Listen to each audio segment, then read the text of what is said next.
Hello, and welcome to the BYU Family History Library webinar series. We're glad you could join us today. I'm Megan Smith, and I'll be your host for this webinar. If you have technical difficulties during the webinar, please use the chat box and I can address your concerns. You are welcome to use the chat box during the webinar for comments, insights, and questions. However, all questions will be addressed at the end of the presentation. Our next webinar is on October 15th with Richard Miller. He will be talking about Goldie May as a newspaper finding aid. If you would like to access a previous webinar, please visit our webinar index on our website or search on our YouTube channel. All of our webinars are recorded and uploaded by the following Monday for your convenience. We also post links to recordings and other updates on our Facebook and Twitter accounts. For today's webinar, we are pleased to hear from Marilyn Thomsen, who will be giving a presentation entitled AI Opens Court Records. Before we begin, here is a little bit about our speaker. Marilyn Thomsen is a contributor to UVTAGG's newsletter. She graduated with a BA from BYU in 2005 with a family history focus in U.S. Southern research. She was a volunteer on the U.S. and Canada floor at the Family Search Library in Salt Lake City and worked on other family search projects. She has been a director at 3 family search centers in Utah. She enjoys lineage research for new application to the Daughters of the American Revolution. Her BYU internship was at the National Archive Regional Center in Georgia. While there, she visited courthouses and cemeteries of her southern roots. With her husband Richard, she visited the homes, parishes, and archives of her ancestors in Denmark, Isle of Man, and England. Marilyn has twice won BYU's Family History of the Year award for histories that focused on her Utah pioneer ancestors. Her enthusiasm when teaching is because she really loves helping others find their roots. Her husband, Richard, shares with her a passion for digging up dead relatives and connecting them to living relatives. And if Marilyn is ready, we'll turn the time over to her. Oh, thank you so much, Megan. All right, so we are excited to talk about AI opening court records, and it has never been like this ever before. I know I've been taking classes in New York, and they have just been astounded. They keep saying, you got to go to Family Search, you got to go to Family Search. And it locates all of these court records. Personally, there was a guardianship record that I found, and it had me in tears because I thought, wow, I had no idea this existed. The other thing that AI can do is it cuts through the legal jargon and the handwriting, and so we're going to talk about how to do this and how to process them, and then also talk about using the research logs that you're going to need to be able to really effectively use this new tool. So this is what we're going to cover: family search, full text search, AI transcription summaries, how to improve your search, attaching court records to the family tree, digital research logs, and just how to bring success.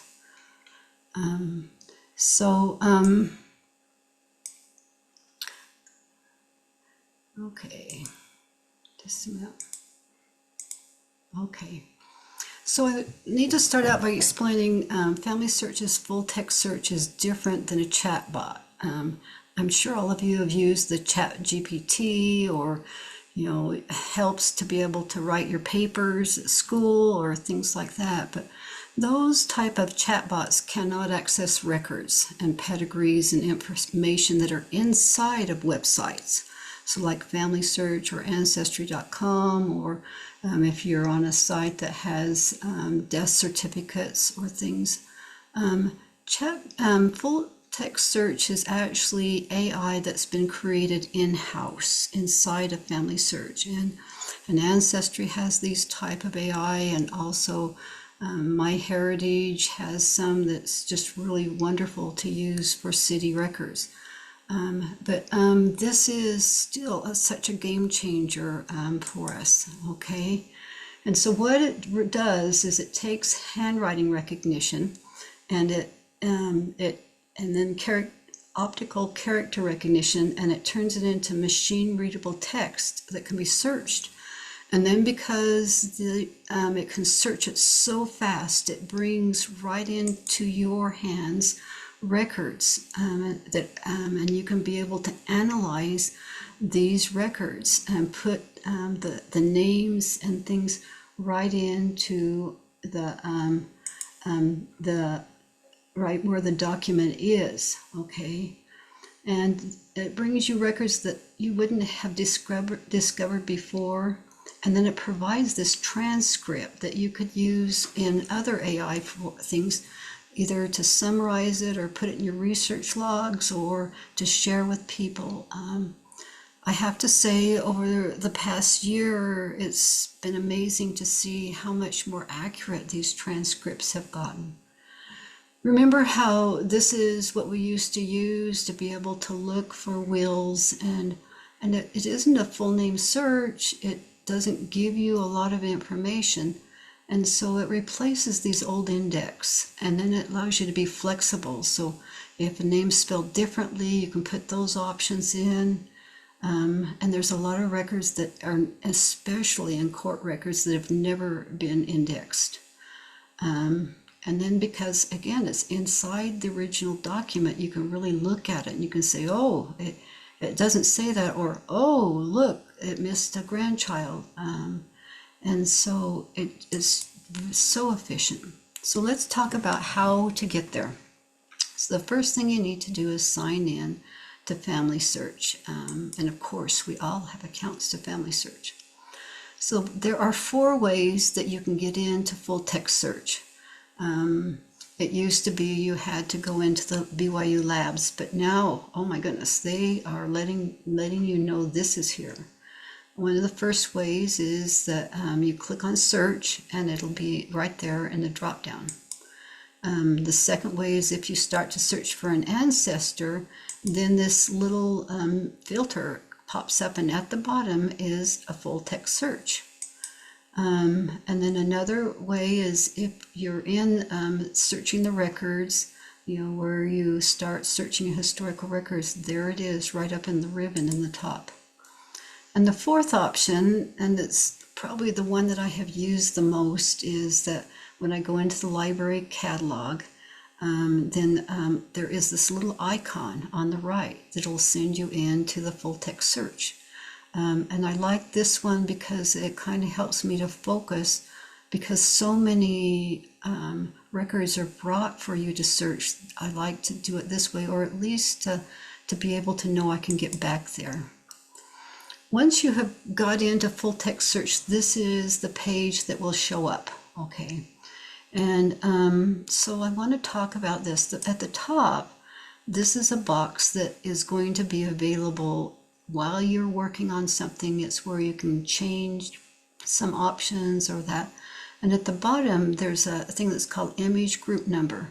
So if we go back to this one, you'll see there's a column here that says image group number. If you were to paste that image group number in there, then you could go directly and search the library catalog. Okay, so let's say you only got halfway through or something like that. So that's the first thing you need to be aware of. And then within the upper box, they have ways to limit, or booleans, I think is the word you use to help you narrow the search. Some that can help is the plus or the minus. So for example, you say, no, I don't want Judith, or yes, or no, I don't want John, but I do want Judith. And this can help because you will get so many options to be able to limit it. And then of course there's the question mark and the star that changes how your search. It helps you to get multiple spellings of a word or multiple options. The next thing on this page is find a collection, but I just want to talk about these search tips, just how important they are to understand that it will bring up more options sometimes, but sometimes if you're not getting the results you want, these can really help, okay, to be able to limit it. So the next thing that has happened in Family Search is they have a new way to filter. And these have been training the AI on Family Search. it's kind of like the AI makes up its own rules. And so in that original box, you'll put in the years. Let me go back. See, it says year range from such and such, but it's like it doesn't work. It's still bringing me up 1900 records. And so these new ways to filter are so much better than trying to use that box at the top. And so they want you to start doing it. So we're going to get started, okay? We're going to find a collection. So in this box, I haven't put anything in, I haven't put names or anything up in the top box. Instead, I just put find a collection, and I put New York in because that's where I'm going to take you. And as you look here, you can see at the top is New York Wills and Deeds. Further down, it says New York Legal. And so these collections, if you look at the number of records, you'll see the big ones and the little ones and the size of these collections. The New York Wills and Deeds is actually court records. Within this collection are many court records, and you could also click legal, but you can see one of the collection has 11 million and the other one has 27 million. And so start with one and then move to the other. The reason you come at it from this direction is that court records are in many jurisdictions. So a person, for example, could get married in a town, they could get married in a county, they could go to the state and get married in the state, they could, and you know, that's just one thing. If they get divorced, and the same with deeds, for example, they could file it on a deed in, you know, locally or things. And so there's a lot of jurisdictions within court records. There's a lot of court records, and court records will move from one jurisdiction to another. And court records for one thing may be filed in another county. And so this larger collection coming at it from this direction rather than the library catalog, because when you go in the library catalog, you say, oh, I'm going to look at this town, or you may say, I look at this county, or I may look at this state. But this, the idea behind this one is that they've tried to pull in all of the types of records for a state, for example, into one collection, okay? So this is the next screen. It says New York Wills and Deeds, and it has the huge range that is going to be, okay? And I want to warn you that it will always start with indexes.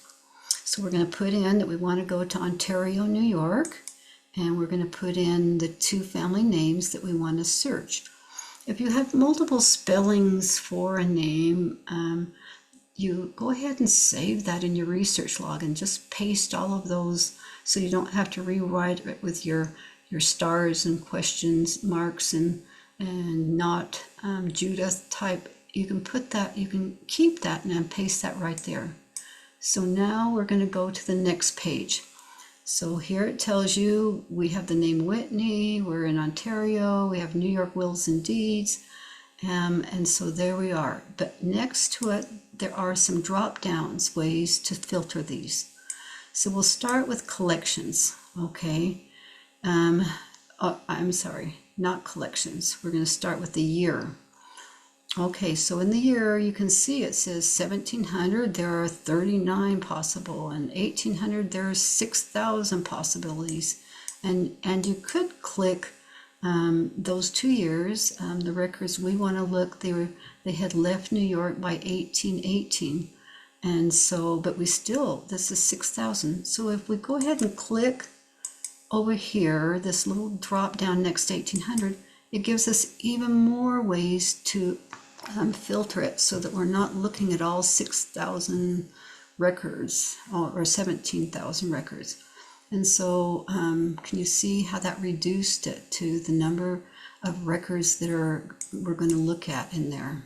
Okay, now we'll do record types. This it's the next little option. Okay, can you see the little up arrow? And these are the records that are contained within the New York wills. You could look at the one census that is in there, or you could genealogies, biographies, all of, and so you will want to unclick these. You want to keep your probate records, you want to keep court records, but you don't want these biographies and diaries, because boy, they'll just bring you so many. And then something that I always forget to do after I've done all these little check boxes, I forget to click the apply. And I'll go, oh my goodness, that didn't limit it. It's still this huge number. And then I'll look over and I'll see that I didn't click the apply.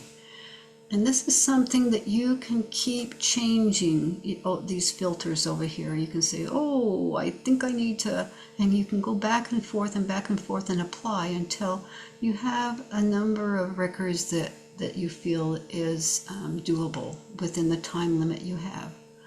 So this is the next page. You're going to see text filtered search results. And of course, as I told you at the start, the very first things will be indexes. So the page, you can see where it's highlighted the word Whitney and Wheeler, and it's both in the transcription that is there on the right, and it's highlighted also in the original document. Sometimes I'll be reading through a document and I'll find the name that the AI missed, or it may have misread it, or the OI character recognition was wrong. And you can go ahead and send a suggestion to them so that it will help to read it, or you can just change your transcription. There's a little pencil up there, and then there's a copy that you can copy the transcription, or you can even download this transcription. It is just so handy. Brand new is now the option to summarize the document. So this is an index. I'm going to show you what it looks like when we summarize it. Okay, so it has a list of all of the people.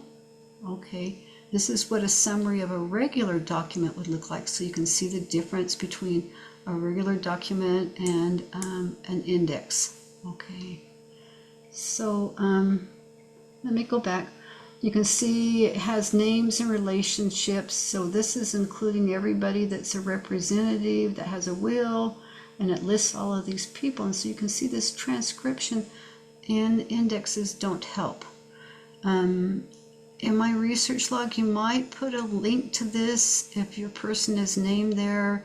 If you don't happen to find the will, you may need to go. We used to have to go and hunt through the microfilm and find the will that is there, but hopefully this will bring it up to you as one of these documents, the real will that is in there. Okay, and it will give you the transcription with all of the names. Okay.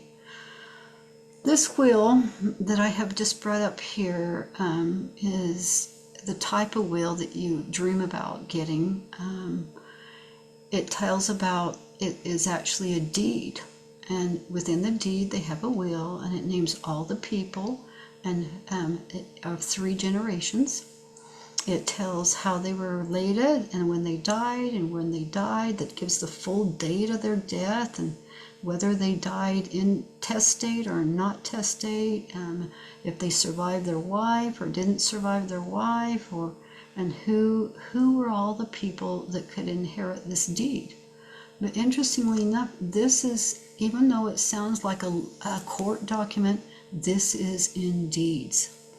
And so that's why when you click that collection of court records, they understand this, and so they are bringing it to you as part of that collection of court records. Okay, so then this is another example of the summary. Okay, you can look over here. It says this document details the estate and heirs of several members of the Whitney family farm from Ontario, Canada, and New York.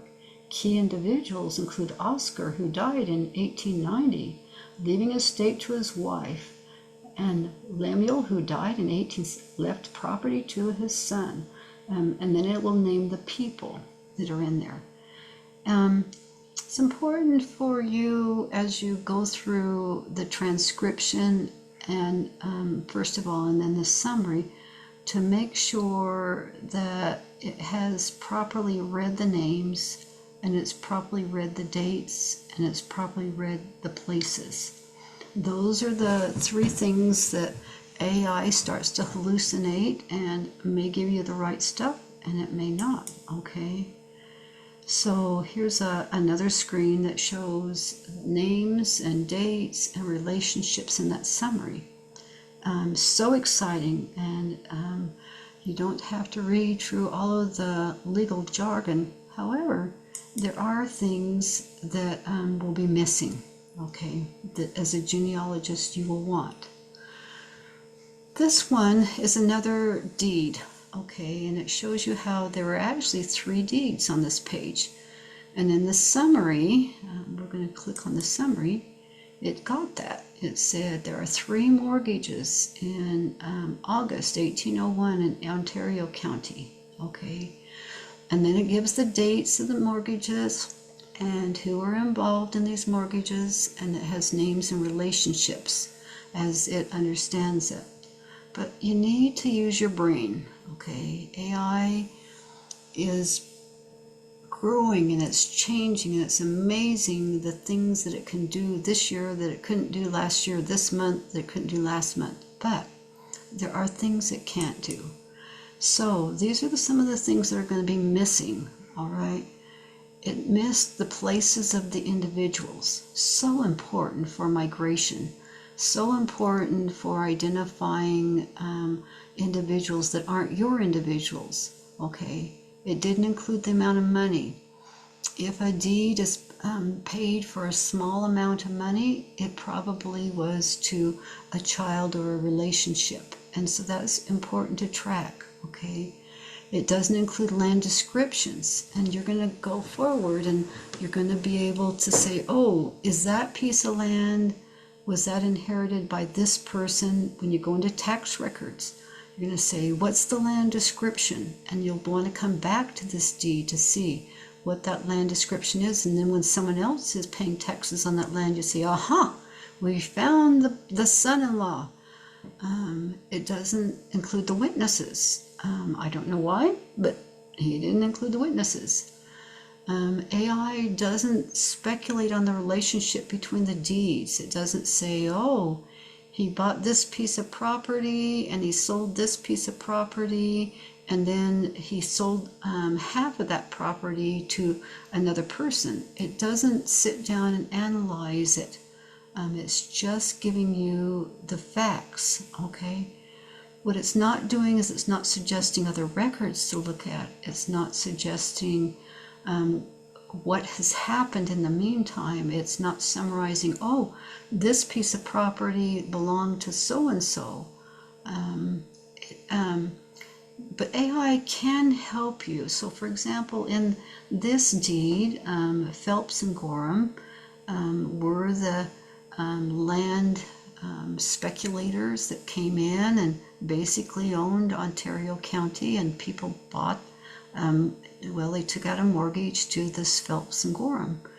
And so AI, you could use it now to go Google Phelps and Gorham. And so that's, part of the miracle of all this. It can't do some things, but it brings other things to our fingertips. Another problem is AI can hallucinate, and this is an example, okay? It says, it's the transcription is really good. Examined and compared it's got the 12th, and you notice that it recognized the Latin symbol for TH, and it recognized, but we get over to 1854, it's not 1854, it's really 1801.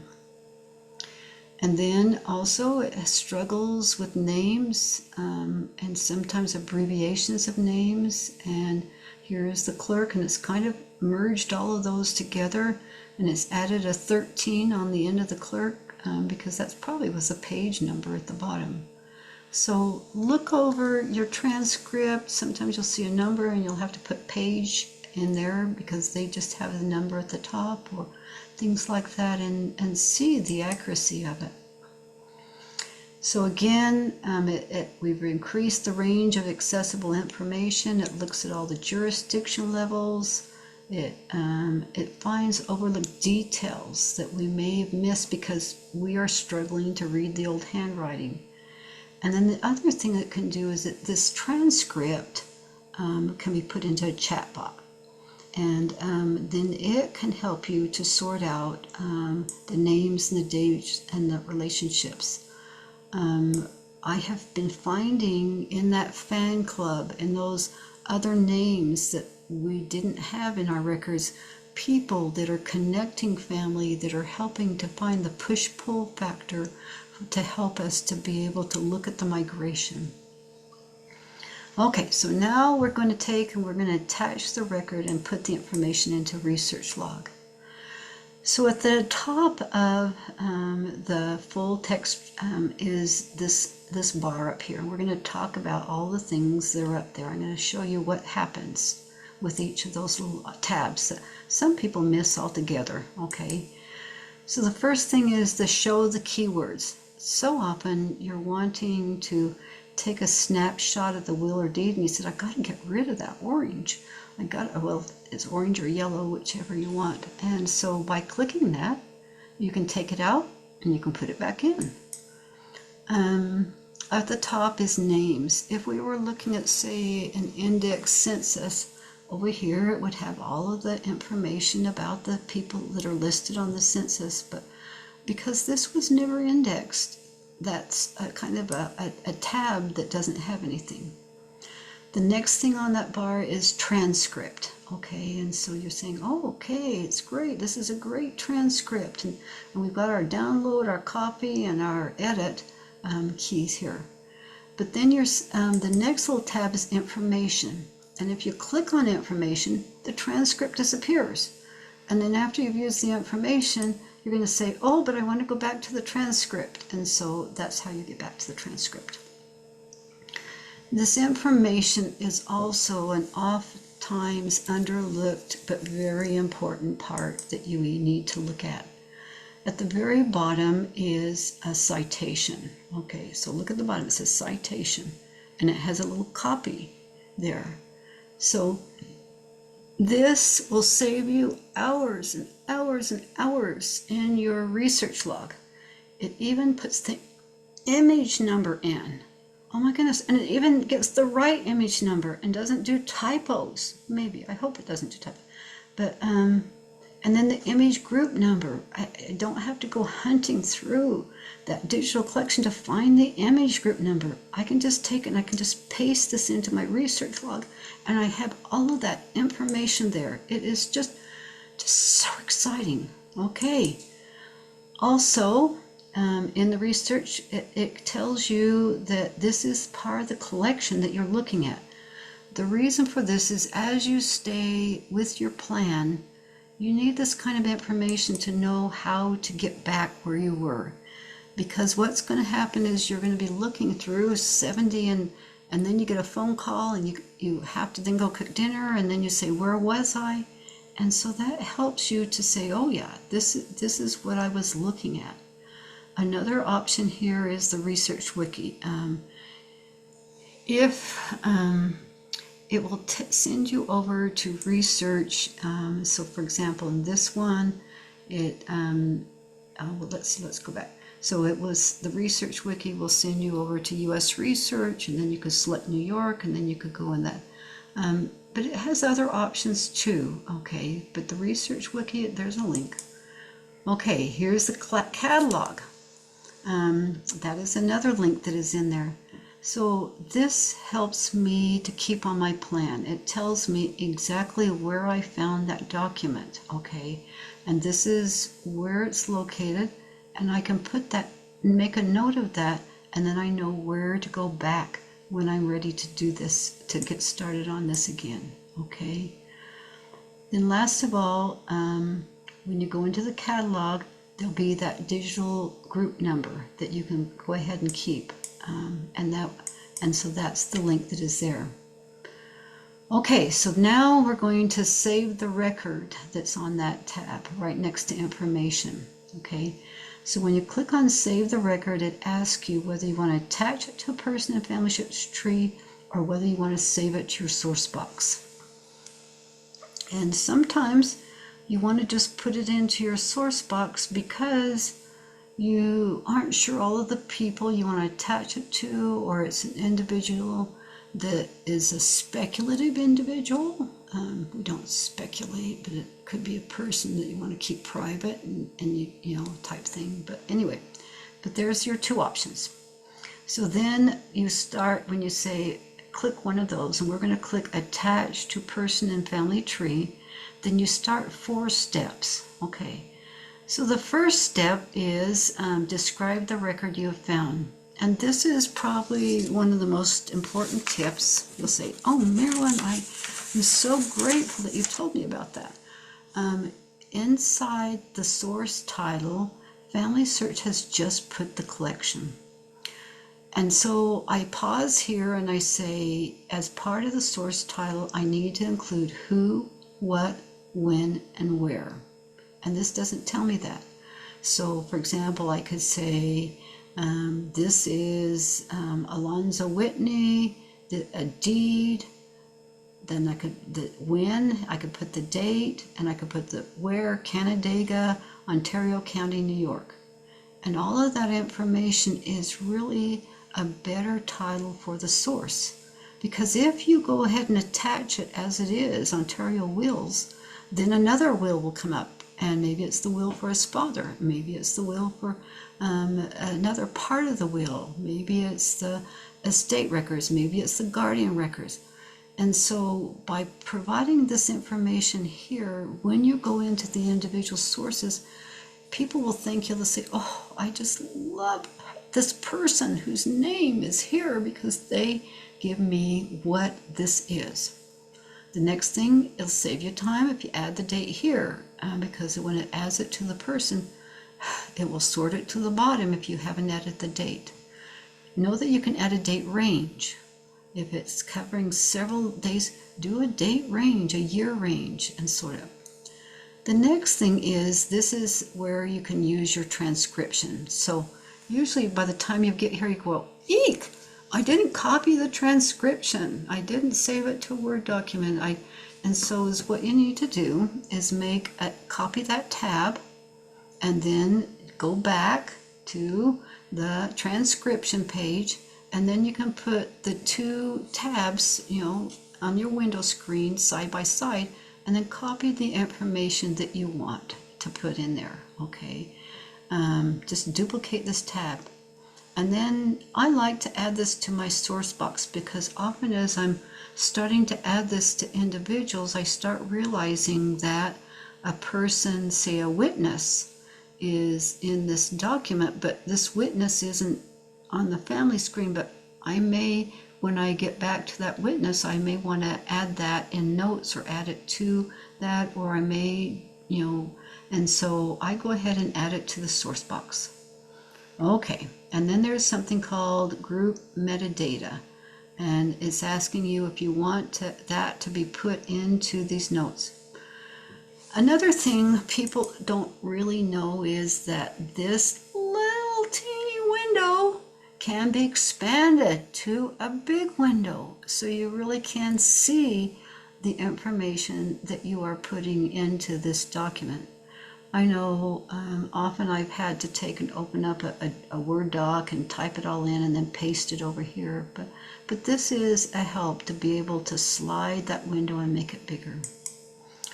Okay, so here's the steps 2, 3, and 4. You're going to go in and either you're putting your person ID or you're going to find them in your family, and you're going to attach it, and then the next one it says, oh, you picked one main person. And usually on that first screen I'm wanting to click 3 or 4 people, but just pick the primary person that the others are related to. If it's a husband or if it's a wife or whoever it is, you'll want to put it between those. And then you want to, and then the next screen will then bring up other relatives who are, that they may be listed, okay, that you may want to put it in there, okay. And then in the final screen, the fourth step, it'll say, what's the reason you're attaching the source? Okay. And this is the, don't jump over this so quick.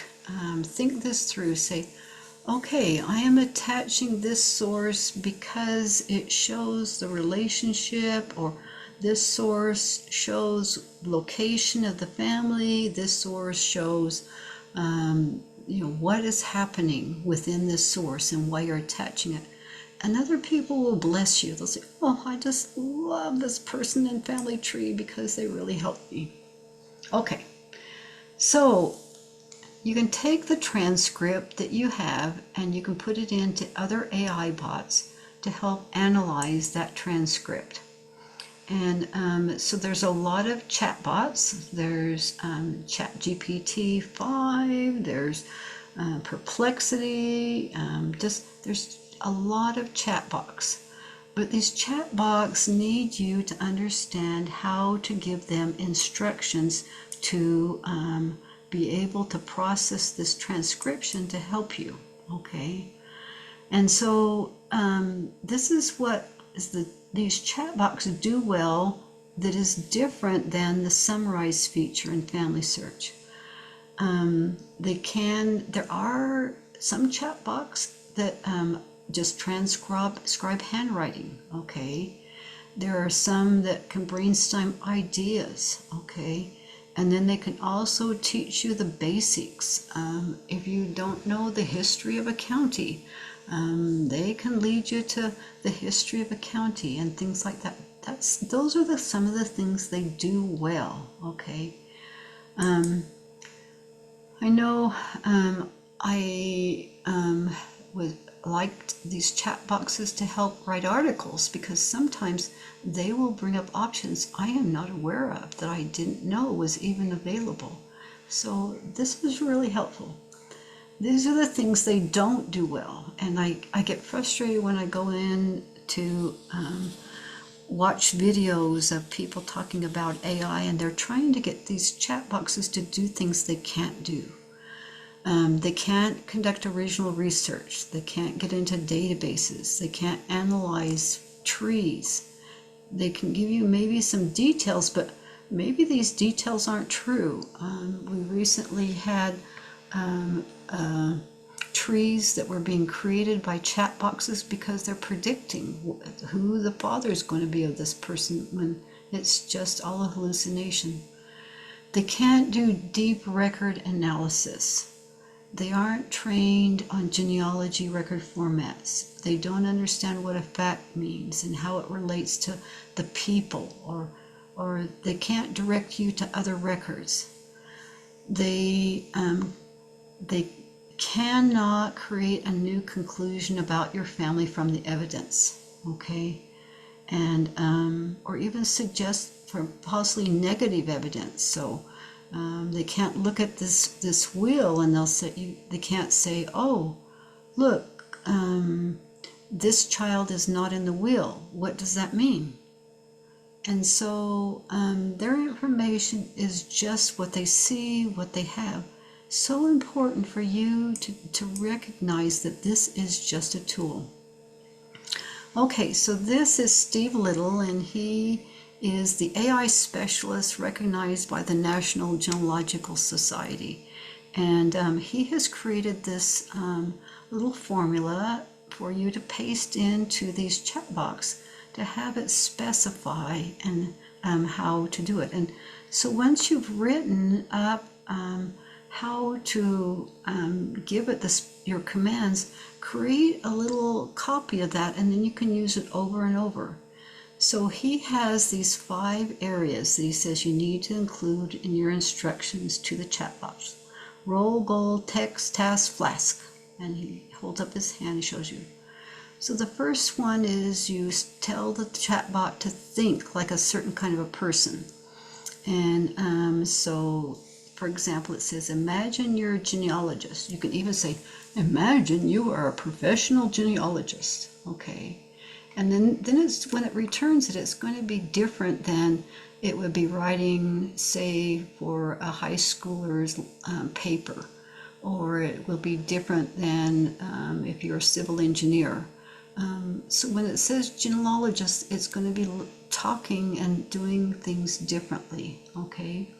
And then it says your goal, so you'll paste in, say, the transcript of 20 pages from a probate that includes all of the details of who got what and who was paid what, and that you put this transcription in there, and then you're going to tell the chatbot your goal is to collect information from a probate record. And then you're going to tell the text, you're going to provide the text, and you're going to limit the scope. It says, if you create a relationship, then put what the relationship is, okay? Most chat box, you can upload a doc or a PDF file, even a spreadsheet. So I have a story I heard at the Family Search Library that there is a gal who's a little on the spectrum, and she does meticulous research logs and puts everything in them. They took a chat box and said, write this up as if it was an article for a professional genealogical society. And so then it showed the specifications for what the Genealogical Society magazine would have. It took her research log, this spreadsheet, and it created the most amazing article that was written like a genealogical article. And so that is the kind of thing that this chatbot could do, okay? And then you're going to attach the file, okay? And then you tell what you want to do. And so you wanted to break it down, extract the names of the family and alphabetize them, make a list of all of the items that they own. So you're going to make this list of what you want it to do. And then you tell it how you want to put it. So do you want it in a table? Do you want it in a list? Do you want it in a spreadsheet? Or do you want this, you could even say, like I said, a genealogical society article. And then it will send it out. So this is a wonderful article that was written by Andrew Koch in the Family Tree magazine. And it's kind of broken it up. Imagine whose goal is, and this is to extract the names from the document, alphabetize them, place them in the table, okay? The next thing I would like to talk about is the essential research log. You cannot really, how can I say this?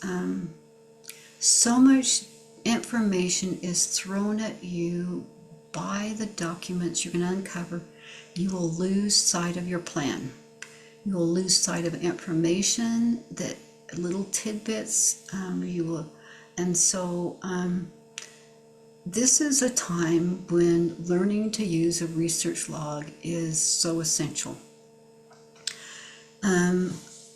I have grown so that when I sit down to do research, the first thing I do is I open up my research log. Before I even sign into Family Search or Ancestry or MyHeritage, I will open my research log. And what it does is it helps me to focus, but it also keeps track of what I've seen so that I don't have to return. So this is from the National Genealogical Society. They said, these are the things, will someone else, including your future self, be able to retrace the steps based on the information I put in this log? And then what is the research question and how am I staying with my plan? And that is what a research log does for you. Okay, so some of the things that are going to happen to you is AI will bring up the same document and the same people that you have eliminated. If you have this in your research log, you will save time by saying, oh, yep, been there, done that. Okay, I've checked that off. AI brings vast amounts of potential documents and people that could be the fan club, or they could be the one that helps you to eliminate contemporaries that are not your ancestor. research logs help you track clusters of people, and it brings the information together. So a digital research log can sort your information by time and place and name and bring all that important information together. Now, paper or digital. So I have a cousin, her name is Patty, and she has the most incredible paper research logs, and we are returning to revisit her research. I've been going through and just putting in the information from her paper research log, returning to those documents. Sometimes AI brings out information that she wasn't able to find. Say, for example, a history. It will find additional things because it's searching through the text rather than when she researched it, it was a book and using an index. So converting a paper log to a digital can really jumpstart your research line, and it can help you to discover new information. When you do a digital, you can search for a name or a document instantly, and you can sort and you can filter and you can bring information together. And then you can add information to say, oh no, we found out this and this and this person, and you can restructure that research log and change it and keep it up to date. And then spreadsheets can, at the bottom of, say, an Excel spreadsheet, you can add pages that keep all of that information together that you used to have in binders on your shelf, or you're going through your sticky note to find that information and conclusions. So I'm going to show you some tips on these research logs. You start by filling out the ancestors' information at the top, and I can't tell you how often I go back to that. You can create a name search list that has all those spellings. You must be consistent in how you enter the information of dates and names and places. Create little cheat sheets, okay? So am I using initials? We have a relative that has 5 names, and so we use his initials. And we may not even use all of his initials, but just decide how you're going to put it in the research log so that when you are sorting it, he will come up consistently. You enter the date, name, month, year, and the genealogical format can be more difficult to sort than a year, month, day, but you have to decide how you're going to do this. Enter the city and states. I start by entering the state, and then the county, and then the city. And then there's a fan club that you can enter. So I have some samples here. These are research logs with the samples of how to use it. In the handout, there are some links to these research logs, okay? This is the NGS has you so that when you're searching, say, probate, you're kind of keeping all the probate documents together. I have used this using a colorized sample, but since then I have moved over to an Excel spreadsheet, okay? So down at the bottom, I'm showing you how you can have other pages in your research log. You can have a timetable. You can have other research projects that you want to do with the information that you've got, and so that it helps you to stay with your plan that you have. You can create a timesheet. You can put down correspondence and what you found, and so you can look back and look at what you had concluded from that. You can have a sheet at the bottom that has repositories and what you're going to go look at for those repositories. One of my favorite things that I keep track of is unlinked contemporaries. So often I'll go back in and people have tried to bring into the tree people who are not linked. And so I will do a reasoning statement, and then I'm able to go detach it and put in that reasoning statement. And this has helped me save me so much time because I've done it. So now we're at the end. Our time is up, right? I want you to know this is a new tool, and its accuracy is growing. and you'll encounter errors and transcriptions and hallucinations, but just recognize this is going to get better and better. And so you are going to have to keep growing with it. When you start, you're going to feel overwhelmed. You're going to say, wow, I wasn't ready to do spreadsheets. Oh, wow, I wasn't ready to learn, how to organize a search. But take it a bite at a time. And as your brain keeps growing, you'll stay young. We're supposed to keep trying to do new things, and it builds one upon the other, and it'll just be so fun. Okay, that's it. Are there questions, Megan? Do we have time for questions? Yes, but nobody has sent a question in the chat yet, so we can Okay. give people a few seconds. Thank you so much for that presentation. Okay. Thank you for staying with me, Megan. Of course. I learned a lot. Did you? Yes. Okay. All right.